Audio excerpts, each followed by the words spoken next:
Todo empezó un martes por la tarde, cuando Mateo llegó a casa con esa sonrisa extraña que nunca había visto en él. Tenía 22 años y trabajaba en una tienda de electrodomésticos cerca de la Plaza de Armas, en el centro de Valencia. Ese día llegó diferente, como si trajera un secreto guardado en el pecho. «Mamá, conocí a alguien», me dijo mientras se servía un café. Yo estaba preparando la cena para su padre, que llegaría pronto del taller mecánico donde trabajaba desde hacía 15 años. Le pregunté quién era, cómo se llamaba, dónde se habían conocido. Mateo me contó que se llamaba Cristina y que la había conocido en una discoteca del barrio del Carmen. Trabajaba en una oficina, tenía 25 años y vivía sola en un apartamento cerca del puerto. Al principio me alegré. Mi hijo había sido siempre tímido con las chicas y pensé que tal vez esta relación le haría bien. Pero cuando la conocí, algo en mi estómago se revolvió. Cristina llegó a nuestra casa en Paterna un domingo para almorzar. Era una mujer bonita, eso no se podía negar, pero tenía una forma de mirar que me inquietaba. Cuando hablaba conmigo, sus ojos parecían estar evaluándome, midiendo cada palabra que yo decía. Durante el almuerzo, noté cómo Mateo la miraba. Era una mirada diferente, como de alguien que espera aprobación constante. Cada vez que él contaba algo sobre su trabajo o sobre nosotros, ella hacía un gesto casi imperceptible con la boca, como si no le gustara lo que escuchaba. Y mi hijo, que siempre había sido tan seguro de sí mismo, empezó a cambiar el tema cada vez que ella ponía esa cara. Mi esposo Carlos trató de ser amable con ella. Le preguntó por su familia, por su trabajo, por sus planes. Cristina respondía con monosílabos, como si nuestras preguntas la molestaran. Cuando Carlos mencionó que teníamos una pequeña casa de campo en Sagunto, donde íbamos los fines de semana, ella le dijo a Mateo que esos lugares eran demasiado rurales para su gusto. Las semanas siguientes fueron como ver a mi hijo desaparecer poco a poco. Antes, Mateo venía a casa después del trabajo, cenaba con nosotros y nos contaba cómo le había ido el día. Los fines de semana nos ayudaba con las tareas del hogar o acompañaba a su padre al taller cuando tenía trabajo extra. Pero después de conocer a Cristina, todo cambió. Primero dejó de venir a cenar entre semana. Me decía por teléfono que tenía planes con ella, que iban al cine o a caminar por la ciudad de las artes y las ciencias. Luego dejó de visitarnos los fines de semana. Cuando le preguntaba qué hacía, me decía que Cristina no se sentía cómoda viniendo a casa porque éramos muy intensos, como familia. Un día, cuando hacía ya un mes que casi no lo veíamos, decidí llamarlo para invitarlo a almorzar el domingo. Era el cumpleaños de su padre, y pensé que sería una buena ocasión para que volviera a casa. Mateo me dijo que lo iba a consultar con Cristina y que me avisaría. Nunca antes había tenido que consultar con nadie para venir a ver a su familia. El sábado por la noche me llamó para decirme que no podría venir, porque Cristina había planificado algo especial para ellos. No me dijo qué era eso especial, pero su voz sonaba rara, como si estuviera leyendo algo que otra persona había escrito. Le dije que su padre estaría muy triste, que llevábamos semanas sin verlo. Me respondió que ya no era un niño y que tenía derecho a tener su propia vida. Esa noche, Carlos y yo estuvimos despiertos hasta muy tarde hablando en la cocina. Él me decía que tal vez solo era una etapa, que los jóvenes cuando se enamoran se vuelven así, pero yo sentía algo diferente en mi pecho, una inquietud que no me dejaba dormir. Había criado a ese niño, lo había visto crecer, y sabía que algo no estaba bien. Las llamadas se volvieron cada vez más escasas. Cuando lo llamaba al móvil, a veces no respondía hasta horas después. Cuando finalmente me devolvía la llamada, hablaba rápido, como si tuviera prisa por cortar. Me decía que estaba bien, que estaba feliz, pero su voz sonaba hueca, como la de alguien que recita una lección aprendida. Un día, su jefe del almacén de electrodomésticos me llamó para preguntarme si sabía algo de Mateo. Al parecer, había pedido varios días libres sin dar explicaciones claras, y cuando estaba en el trabajo parecía distraído y nervioso. Me di cuenta de que ni siquiera sabía qué estaba pasando en la vida de mi propio hijo. No podía seguir así, viendo cómo mi hijo se alejaba como si fuéramos desconocidos. Una mañana, mientras preparaba el desayuno para Carlos, tomé la decisión de llamar a Mateo y pedirle que viniera a casa. Necesitaba hablar con él, madre a hijo, sin intermediarios ni distracciones. Marqué su número después de que Carlos se fuera al taller. El teléfono sonó varias veces antes de que contestara. Su voz sonaba diferente, más grave, como si hubiera envejecido años en esos pocos meses. «Hola, mamá», me dijo, y noté que había ruido de fondo, como si estuviera en la calle. «Mateo, necesito que vengas a casa. Tengo que hablar contigo de algo importante», le dije, tratando de sonar tranquila. Hubo un silencio largo. Luego me preguntó si podía venir con Cristina. Le dije que no, que esta vez necesitaba hablar solo con él. Volvió a quedarse callado, y por un momento pensé que iba a colgar. «¿Está todo bien?», me preguntó finalmente. «Solo ven, por favor». «Te necesito aquí», le dije. Acordamos que vendría el miércoles por la tarde, después del trabajo. Pasé esos 2 días limpiando la casa, como si fuera a recibir una visita importante. Preparé su postre favorito, esas natillas caseras que le gustaban tanto cuando era pequeño. Compré jamón serrano bueno en la charcutería de Doña Mercedes, cerca de la estación de metro, porque sabía que le encantaba. Cuando llegó ese miércoles, casi no lo reconocí. Había perdido peso, tenía ojeras y parecía nervioso. Me saludó con un beso rápido en la mejilla y se sentó en el sofá del salón como si fuera la primera vez que estaba allí.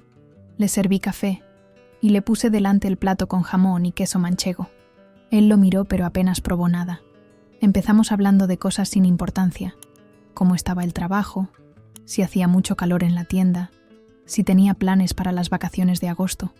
Después de un rato, reuní valor para decirle lo que realmente pensaba. Le conté que su padre había estado preocupado por él, que últimamente llegaba del taller y preguntaba por qué Mateo ya no venía a casa. Le dije que Carlos había empezado a tener problemas para dormir y que el médico del ambulatorio le había dicho que era estrés. «Papá está enfermo, y tú ni siquiera lo sabes», le dije, sin poder evitar que se me quebrara la voz. Mateo levantó la vista del café y me miró por primera vez desde que había llegado. «¿Qué le pasa a papá?», me preguntó. Le expliqué que Carlos había empezado a tener dolores en el pecho, que habíamos ido 2 veces a urgencias del hospital clínico. Los médicos decían que era ansiedad, pero yo veía cómo se le había cambiado el color de la piel, cómo se cansaba más rápido cuando trabajaba en el taller. Además, estamos teniendo problemas con el dinero, le conté. La crisis ha afectado el taller. Hay menos clientes, y los que vienen quieren precios más baratos. Tu padre está pensando en cerrar y buscar trabajo en otra parte. Mateo se quedó callado, moviendo la cucharilla en el café ya frío. Le dije que lo extrañábamos, que la casa se sentía vacía sin él. Le hablé de las cenas silenciosas, de cómo Carlos se quedaba mirando su silla vacía en la mesa. «Mamá, ya soy mayor. Tengo derecho a hacer mi vida», me dijo finalmente. «Por supuesto que tienes derecho», le respondí.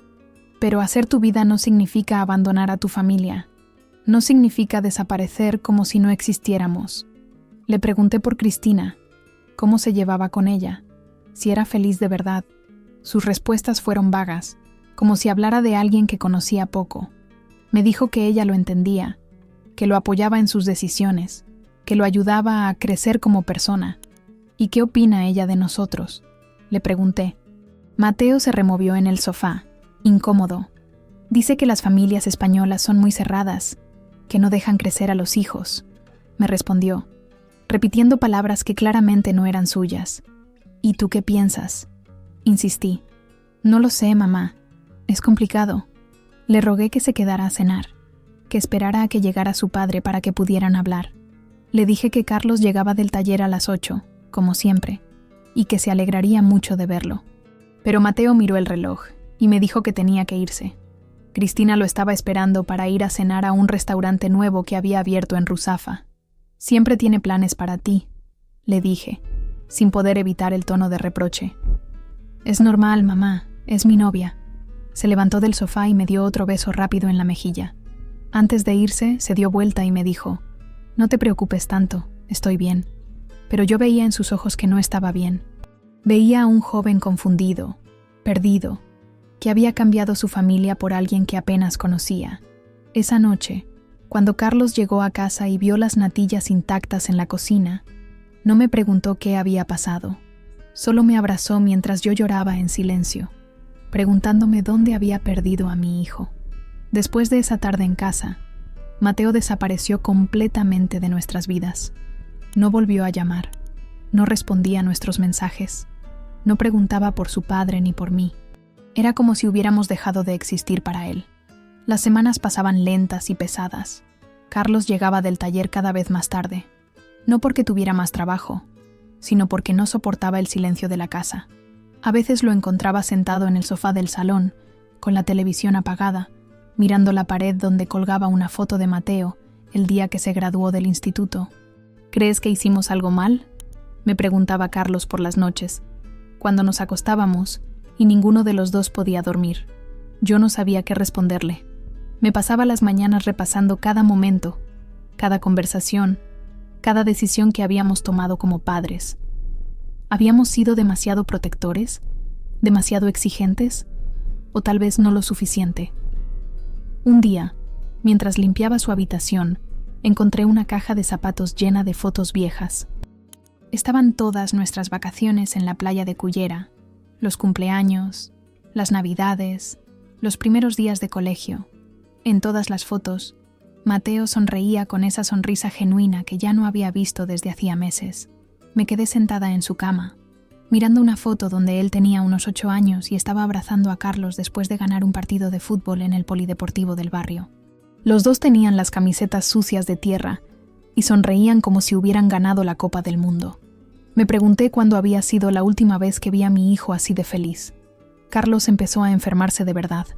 Los dolores en el pecho se hicieron más frecuentes, y una mañana no pudo levantarse de la cama porque se sentía muy débil. Lo llevé al médico de cabecera, el doctor Jiménez, que nos conocía desde que Mateo era pequeño. Después de examinarlo, el doctor me pidió que saliera un momento para hablar a solas conmigo en su consulta.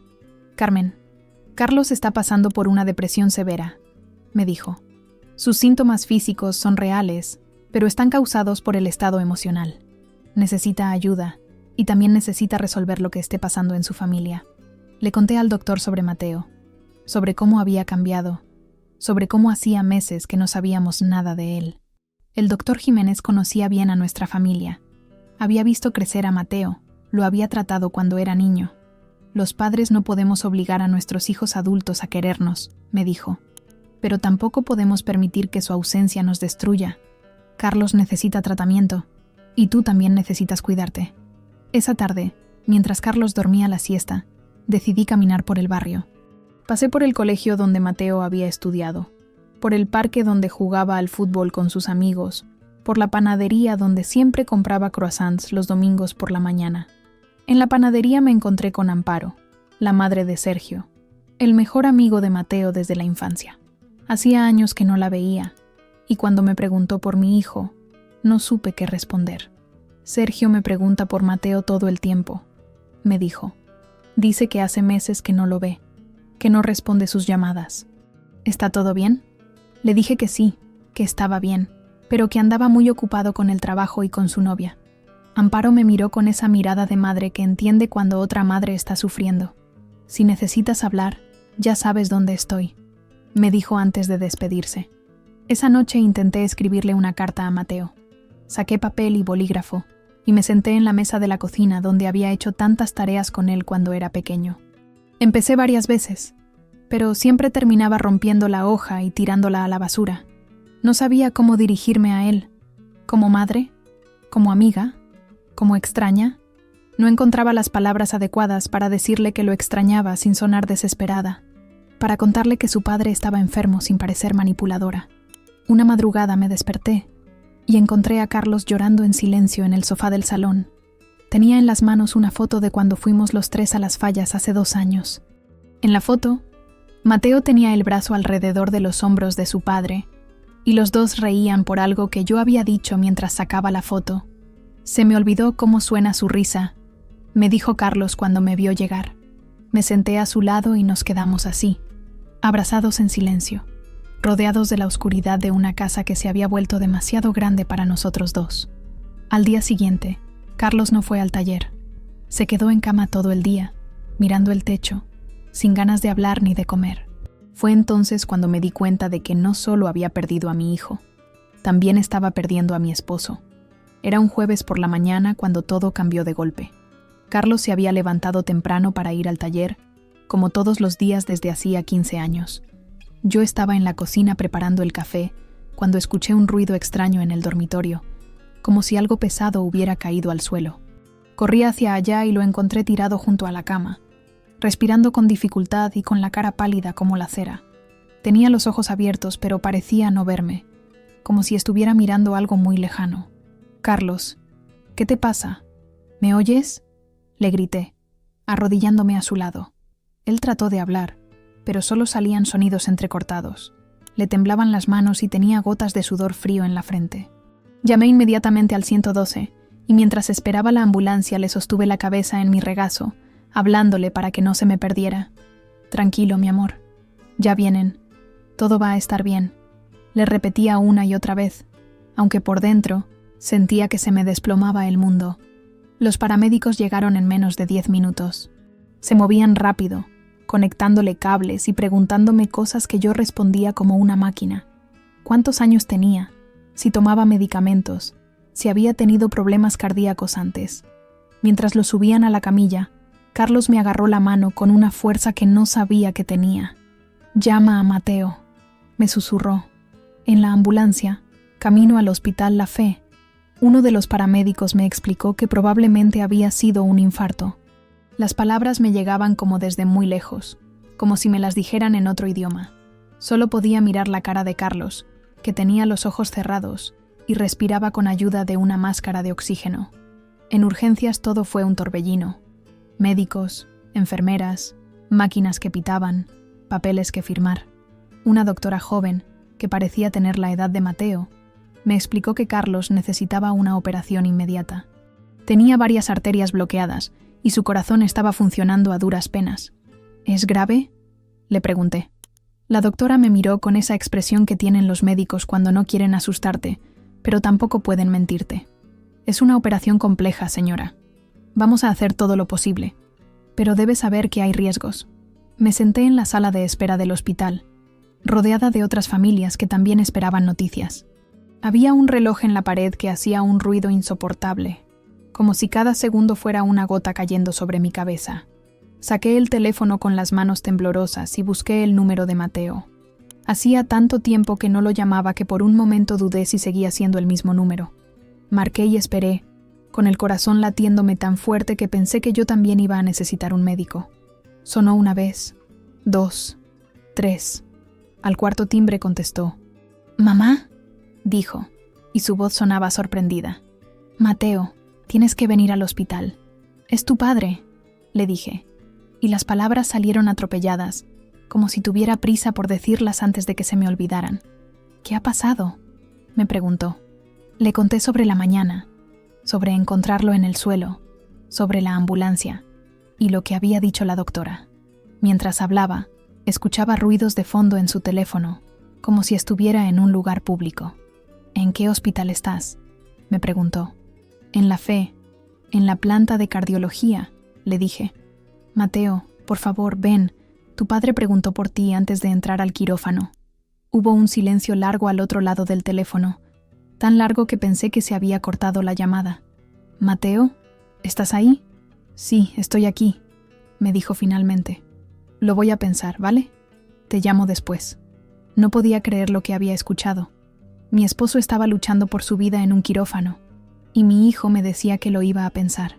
«¿Cómo que lo vas a pensar?», le grité, sin importarme que la gente de la sala de espera me mirara. «Es tu padre. Puede que no salga de esta operación». «Mamá, no grites. Estoy en el trabajo. Hay gente alrededor». «Me da igual dónde estés», seguí gritando. «Tu padre se está muriendo». «No digas eso. Seguro que va a estar bien», me dijo, pero su voz sonaba fría, distante. «Mateo, te lo ruego. Ven, aunque sea por una hora.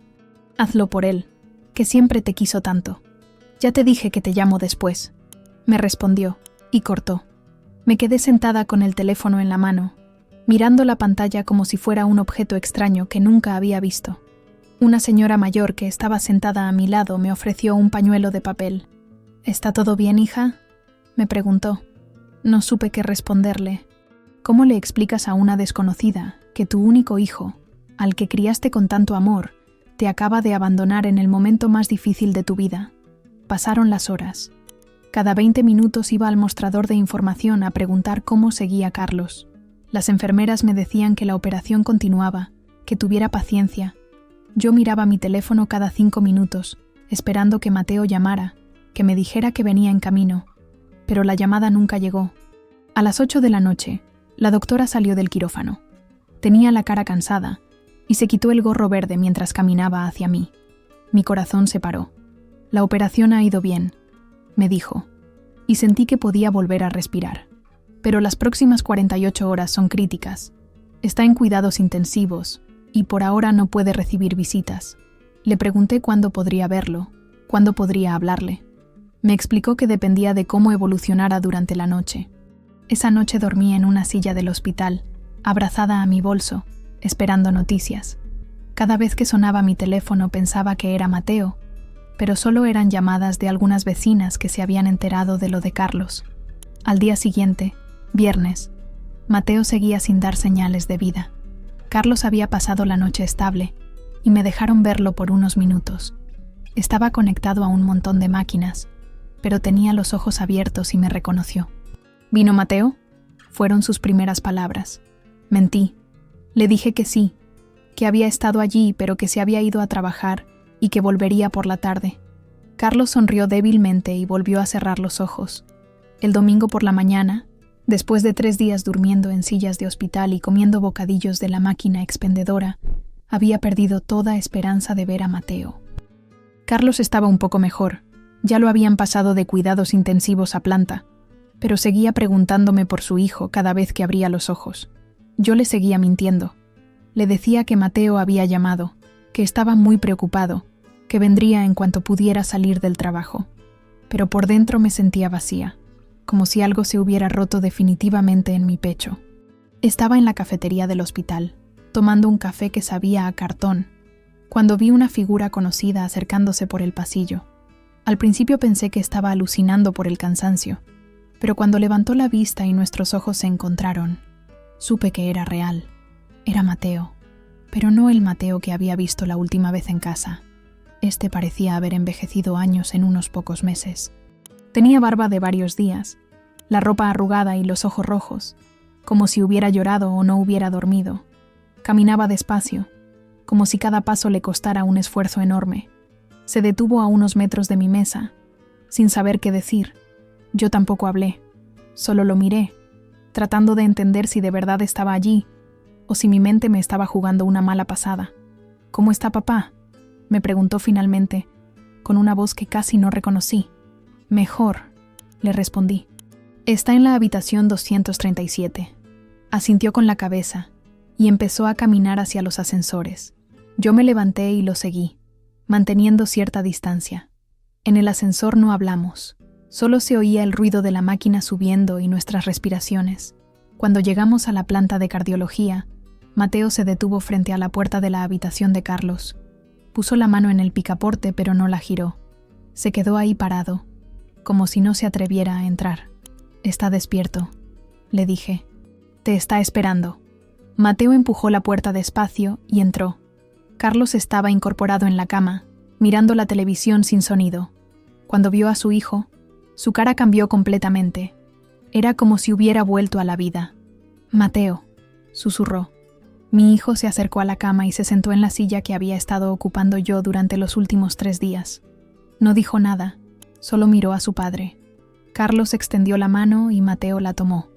«Pensé que no ibas a venir», le dijo Carlos. «Perdóname, papá», respondió Mateo, y su voz se quebró.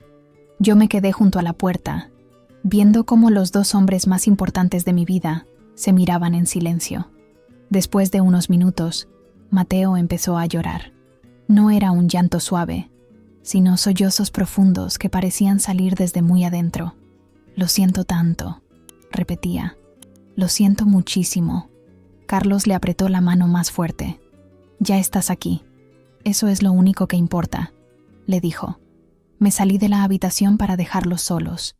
Me fui al pasillo y me senté en una de esas sillas incómodas donde había pasado tantas horas esperando. Desde allí podía ver a través del cristal de la puerta cómo Mateo tenía la cabeza apoyada en el brazo, mientras Carlos le acariciaba el pelo como cuando era pequeño y tenía pesadillas. Al cabo de 1 hora, Mateo salió de la habitación. Sus ojos estaban hinchados y rojos, pero parecía más tranquilo. Se sentó a mi lado en el pasillo. «Mamá, tengo que contarte algo», me dijo. Le dije que podía contarme lo que quisiera, pero que no se sintiera obligado. Él negó con la cabeza. «Necesito decírtelo. Necesito que sepas la verdad». Me contó que las cosas con Cristina habían empezado a ir mal hacía semanas, que ella había empezado a controlar cada aspecto de su vida, con quién hablaba, dónde iba, incluso cómo gastaba su dinero, que le había dicho que su familia lo limitaba y que si realmente quería hacer algo importante con su vida, tenía que alejarse de nosotros. Me convenció de que ustedes me tenían atrapado, de que nunca podría crecer si seguía viniendo a casa, me dijo. Y yo me lo creí. Estaba tan enamorado que me creí todo lo que me decía. Me contó que había descubierto que Cristina le había estado mintiendo sobre muchas cosas, que no trabajaba en una oficina como le había dicho, sino que vivía del dinero que le daban varios novios que tenía al mismo tiempo, que el apartamento donde vivía no era suyo, sino de otro hombre que la mantenía. Cuando me enteré, la enfrenté, continuó. Le dije que sabía la verdad, y ella se rió en mi cara. Me dijo que había sido muy fácil manipularme, que los hombres como yo éramos todos iguales, débiles y necesitados. Mateo me contó que Cristina le había dicho que ya no lo necesitaba, que había encontrado a alguien más interesante con más dinero, que podía quedarse con el apartamento si quería, pero que a ella ya no le importaba lo que él hiciera con su vida.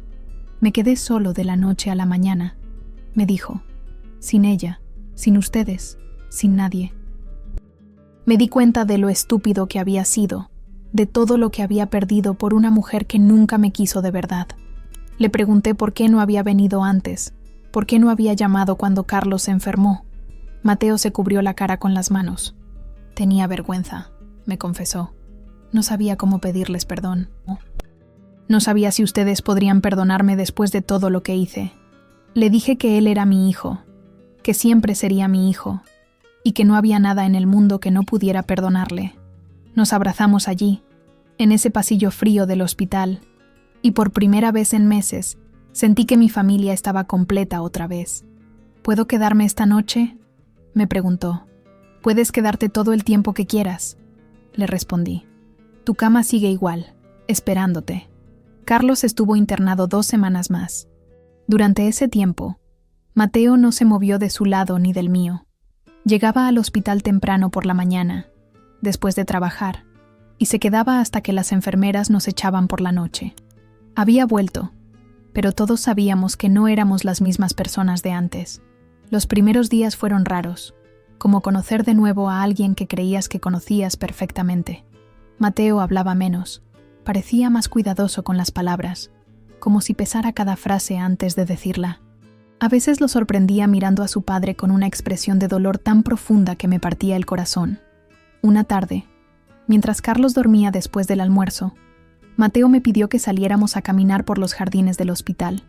Hacía calor, ese calor pegajoso de Valencia en julio, pero se estaba mejor afuera que en la habitación con olor a desinfectante. «Mamá, quiero pedirte perdón por todo», me dijo mientras nos sentábamos en un banco bajo un naranjo. Le dije que ya no hacía falta, que lo importante era que estaba ahí, pero él insistió. «No, sí hace falta. Necesito que sepas que entiendo lo que hice. Abandoné a papá cuando estaba enfermo. Te abandoné a ti cuando más me necesitabas. Y todo por una mujer que me utilizó». Me contó que durante esos meses había dejado de ser el mismo, que Cristina lo había convencido de que sus emociones, sus recuerdos, sus vínculos familiares eran debilidades que tenía que superar, que le había hecho creer que amar a su familia era señal de inmadurez. «Me hizo sentir que ustedes eran el problema», me dijo, como si el hecho de quererlos fuera algo malo, algo que me impedía crecer. Mientras hablaba, yo pensaba en todas las noches que había pasado despierta, preguntándome qué habíamos hecho mal como padres, en todas las veces que Carlos se había culpado por no haber sabido educar mejor a su hijo, en el dolor inútil que habíamos cargado durante todos esos meses. Ella me aisló poco a poco, continuó Mateo. Primero me convenció de que las cenas familiares eran una pérdida de tiempo, luego de que los fines de semana en casa me limitaban, después de que ustedes no entendían mis sueños y mis ambiciones. ¿Y qué sueños eran esos?, le pregunté. Mateo se quedó callado un momento. No lo sé, mamá. Ese es el problema. Ella hablaba de sueños y ambiciones, pero nunca me dijo cuáles eran. Solo me repetía que tenía que alejarme de ustedes para encontrarlos. Cuando Carlos salió del hospital, Mateo se mudó otra vez a casa. Su habitación estaba exactamente igual que la había dejado, porque yo nunca había tenido el valor de cambiarla. La primera noche que durmió allí, lo escuché llorar a través de la pared. No fui a consolarlo porque entendí que necesitaba pasar por eso solo. Los meses siguientes fueron de reconstrucción lenta. Carlos tenía que ir a rehabilitación cardíaca 3 veces por semana, y Mateo siempre lo acompañaba. Se habían hecho inseparables, como si quisieran recuperar todo el tiempo perdido. Mateo también se hizo cargo de muchas cosas de la casa. Había aprendido a cocinar durante los meses que vivió solo, y ahora preparaba las cenas cuando yo llegaba cansada del trabajo. Arreglaba las cosas que se rompían, se ocupaba de pagar las facturas, acompañaba a Carlos al médico. Pero no todo era fácil. A veces, durante las cenas, caíamos en silencios incómodos que ninguno sabía cómo romper. Había cosas que no se habían dicho, heridas que todavía no habían cicatrizado del todo. Carlos había perdido la confianza en el taller y había decidido cerrarlo para buscar trabajo como empleado. Mateo se sentía culpable por no haber estado ahí para ayudarlo a tomar esa decisión. Una noche, mientras lavábamos los platos después de cenar, Mateo me dijo algo que nunca voy a olvidar. Mamá, sé que no puedo borrar lo que pasó. Sé que hay cosas que no se pueden arreglar con palabras, pero quiero que sepas que voy a pasar el resto de mi vida tratando de ser el hijo que ustedes merecen. Le dije que él siempre había sido el hijo que merecíamos, incluso cuando estaba perdido, pero entendía lo que quería decir. Con el tiempo, empezamos a hablar de lo que había pasado con más naturalidad. Mateo nos contaba cómo había sido vivir con Cristina, cómo se había sentido cuando descubrió sus mentiras, cómo había llegado al hospital ese domingo después de pasar 2 días sin dormir, debatiendo si tenía derecho a volver. Pensé que me iban a echar, nos confesó una tarde. Pensé que papá me iba a decir que ya era muy tarde, que había perdido mi oportunidad. Carlos lo miró con esos ojos cansados pero llenos de amor que había desarrollado después del infarto. Hijo, nunca es demasiado tarde para volver a casa, le dijo. La familia no es algo que se pierde, es algo que se elige todos los días. Ahora, cuando miro hacia atrás, entiendo que todos salimos cambiados de esa experiencia. Carlos es más frágil físicamente, pero más sabio emocionalmente. Mateo es más maduro, más cuidadoso con las personas que ama, pero también más cauteloso con el mundo exterior. Y yo aprendí que a veces hay que dejar que la gente se vaya para que pueda encontrar el camino de vuelta. No somos la misma familia que éramos antes de Cristina. Somos diferentes, marcados por la experiencia, pero tal vez también más fuertes, porque ahora sabemos que el amor familiar puede sobrevivir a la distancia, a la manipulación, al abandono temporal. Sabemos que las raíces son más profundas que cualquier tormenta. Y aunque las cicatrices están ahí, también sabemos que las cicatrices son la prueba de que se puede sanar.